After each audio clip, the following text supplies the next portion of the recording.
Conservatives lash out at House GOP's Obamacare replacement bill. Republican effort to revise the Affordable Care Act met with widespread resistance Tuesday from conservatives in and out of Congress, moderates in the Senate and key industry stakeholders, casting doubt on the plan's chances just one day after House GOP leaders released it. The most imminent and serious threat to the plan crafted by House Speaker Paul D. Ryan, RWIS, was the growing backlash from conservative lawmakers and powerful outside groups who argue that the draft is nothing more than Obamacare light, a disparaging reference to the former president's signature 2010 domestic achievement. The lawmakers do not represent a majority of Republicans in either chamber of Congress, but there could be enough of them to scuttle any health care bill they oppose, and several said Tuesday they intend to use that leverage to force major changes to the measures. Their efforts could begin Wednesday morning at markups of the legislation before the House Ways and Means and Energy and Commerce panels. But President Trump said at a meeting with House Republicans on Tuesday afternoon that he would work with them to secure passage of their plan. According to several attendees, Trump made clear that he wants the House bill to be approved and land on his desk largely intact. He pledged to become personally involved in persuading skeptical lawmakers and warned that failing to pass the legislation would result in trouble at the ballot box for Republicans who pledged to repeal and replace Obamacare. The president said very clearly, this is the bill he wants on his desk, and he wants to get this done quickly, said Rep. Patrick T. McHenry, RNC, the House GOP chief deputy whip, who attended the meeting. The president is paying attention to what people are saying and doing, where they were saying it and doing it. He is highly aware and has a highly attuned ear to what is happening in the press and has a real understanding of the challenges in order to get this bill on his desk, as if to prove it. Trump targeted Senator Rand Paul, RCI, who has emerged as the bill's chief skeptic, with a tweet Tuesday evening, I feel sure that my friend at Rand Paul will come along with the new and great healthcare program because he knows Obamacare is a disaster. The margin of error is slim for House and Senate GOP leaders. In the House, Ryan can afford to lose only 21 GOP lawmakers. In the Senate, which is using an unusual parliamentary procedure that requires only a simple majority for legislation to be approved, Majority Leader Mitch McConnell, RCI, must persuade all but 2 Republicans to support the plan. Republicans have 52 seats in the Senate, and no Democrats are expected to back the overhaul in either chamber. Following late afternoon votes Tuesday, several Republican senators privately groused that they felt rushed by their GOP colleagues in the House and by Trump, who they said does not fully grasp the Senate's slower pace or its concerns. The senators also expressed skepticism that key White House officials with deep ties to Congress's conservative wing would eventually be able to lock up the votes for the current plan. Instead, they said there is confusion over who is managing the process and which administration figures, if any, have power to sway Trump on the issue.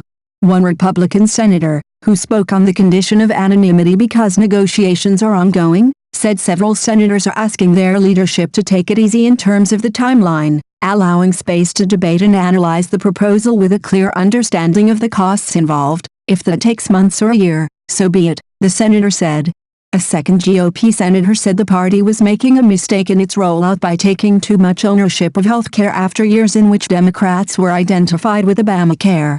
The long-anticipated debut of the House GOP plan, after 7 years in which Republicans vowed to repeal Obamacare, was far from seamless. Less than 24 hours after its introduction, Ryan and his chief lieutenants were beating back fierce criticism from their right flank about the proposal's chief elements. Income and age-based tax subsidies as well as a redesign of the way that states that expanded their Medicaid coverage under the ACA receive payments.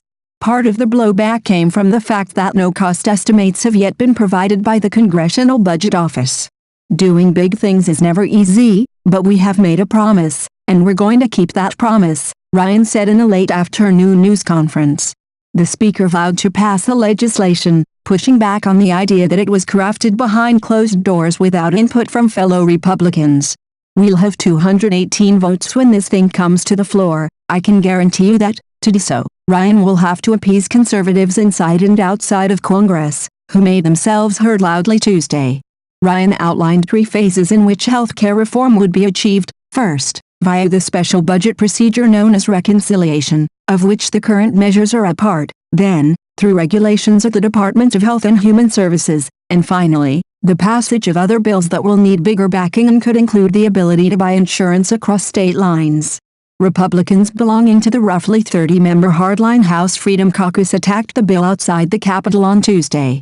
Several said they saw the measure as a starting point for negotiations, even as they demanded that leaders take up the 2015 legislation that passed the Republican-led Congress and that ultimately was vetoed by President Barack Obama. Nonpartisan congressional budget analysts estimated that bill would cause millions of Americans to lose their health insurance coverage almost immediately.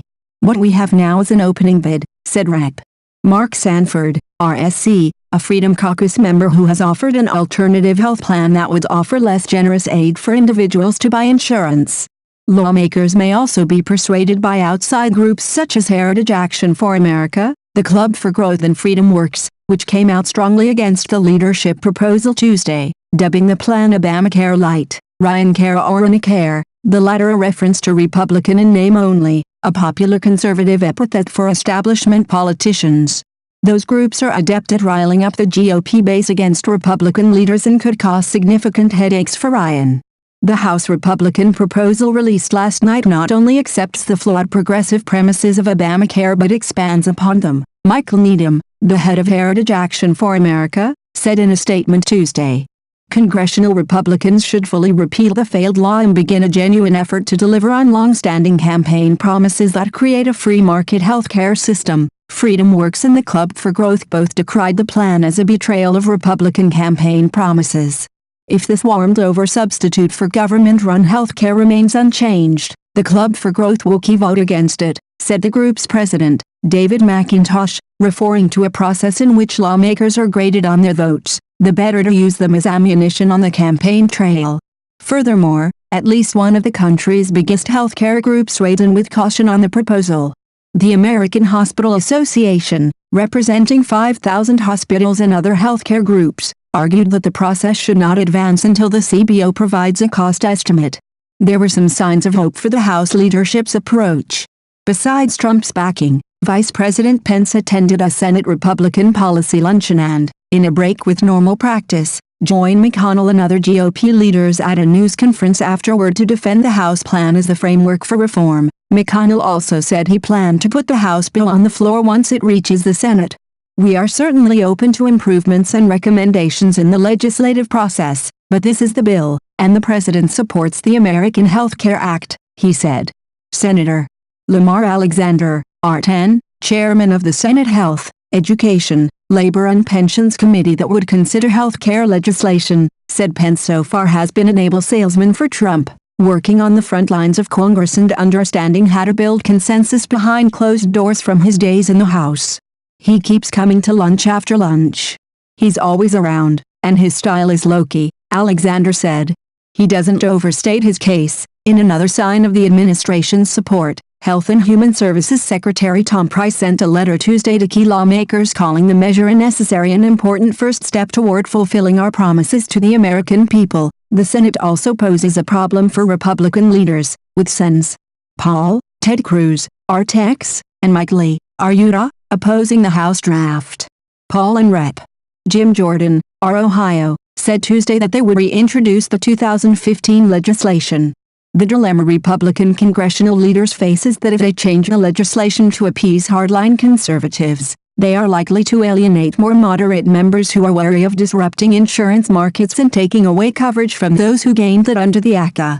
4 Senate Republicans have expressed worries about the plan's possible impact on lower-income people who received Medicaid coverage through the ACA's expansion of that program. The 4 senators are split on what proposals would meet their standards, but none is likely to support the course of action favored by many conservatives. "What we need is not really from the White House, it's the CBO on the cost estimates. That'd be most helpful," said Senator Susan Collins, R. Maine.